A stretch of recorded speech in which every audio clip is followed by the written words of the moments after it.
We've talked about the factors that affect reaction rates: concentration, temperature, activation energy, orientation. These are often summarized in what is called a rate law. Rate laws can include the concentrations of reactants. If and only if reactions are known to be one step, then those concentrations are related to the balanced equation. And we really only know if a reaction is one step by doing rate measurements.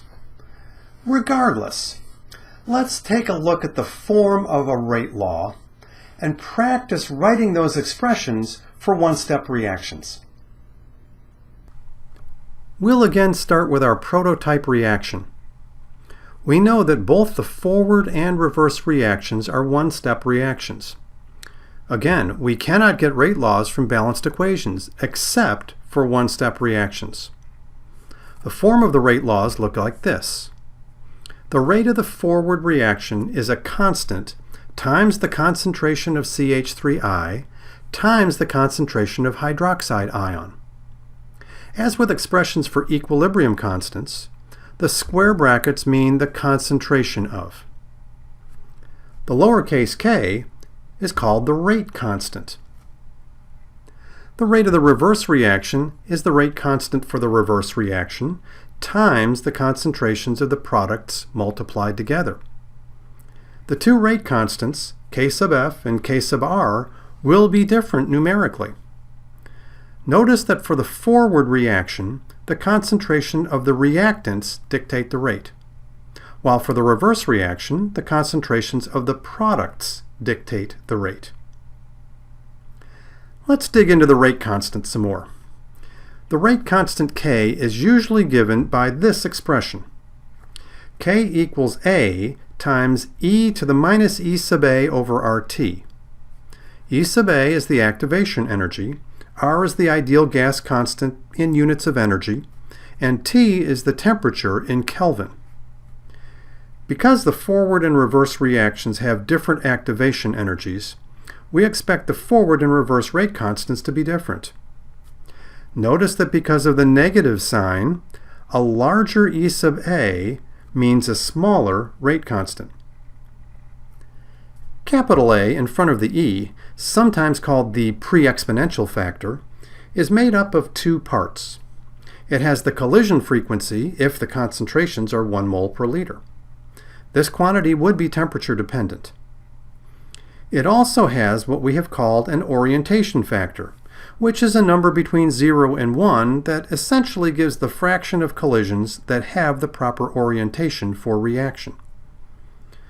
Notice that the full rate law is a quantitative way to include all 4 of the factors that govern reaction rates: concentration, temperature, activation energy, and orientation factors. While we won't be using this relationship quantitatively in this course, it is worth reminding ourselves that as activation energy gets larger, the rate constant, and therefore the rate, gets smaller. Likewise, as the temperature gets larger, the rate constant, and therefore the rate, becomes greater.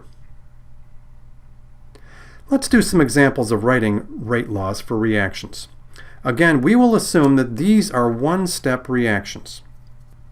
First, the decomposition of dihydrogen to hydrogen atoms. Rate laws take the form rate equals rate constant times concentration. In this case, there's only one reactant, so only one concentration appears in the rate law. Second, bromine atoms and chlorine atoms come together to make BrCl molecules. In this case, the concentrations of both Br and Cl will appear in the rate law. Finally, we have the formation of dihydrogen molecules from hydrogen atoms. This is the reverse of reaction number 1. Here, the rate will equal the rate constant times the concentration of hydrogen atoms squared. If you are thinking that the power of 2 in the concentration term comes from the 2 in the balanced equation, you would be correct. Another way to think about this is rewriting the balanced equation as H plus H going to H2. then the rate would be the rate constant times the concentration of H times the concentration of H, which works out to concentration squared.